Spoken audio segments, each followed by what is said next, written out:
যে দুনিয়ার থেকে যখন বিদায় নিতেছিলেন, হায় হায়, মালাকুল মউত যখন অনুমতি চাইতেছিলেন বুকে হাত রাখবো কি রাখবো না, তো বলছে অনুমতি দিব, আইনা আখি জিবরিল, আমার ভাই জিবরিল কোথায়? তো বলছে দেখা আসছি ফি সামাইল উলা, প্রথম আকাশে।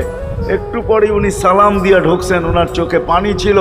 তো বলছে আপনি কাঁদেন কেন? বলে আজকেই এলপিআরে চলে যাব, আর কোনোদিন ওহির বাহক হয়ে জমিনে আসবো না।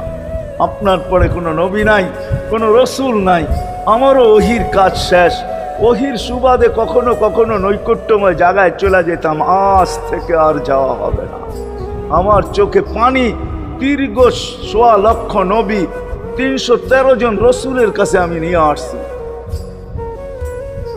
আজকে শেষ দিন, এই জন্য চোখে পানি। তো উনি উল্টা প্রশ্ন করছেন, আপনার চোখে পানি কেন? জিবরিল মালাকুল মউত দাঁড়ায় আছে, অনুমতি চাইতেছে বুকে হাত দেওয়ার জন্য। এখনো এক প্রশ্ন বাকি। বলছে সেটা কি? বলে ফামান লিবাদিলি উম্মতি। অথচ ৯ ঘরে চুলা জ্বালানোর মতো তেল ছিল না। খাওয়া তো দূরের কথা, বাতি জ্বালানোর তেল ছিল না। আম্মা জান আয়েশা রাদিয়াল্লাহু তাআলা আনহা বলেন, যদি তেল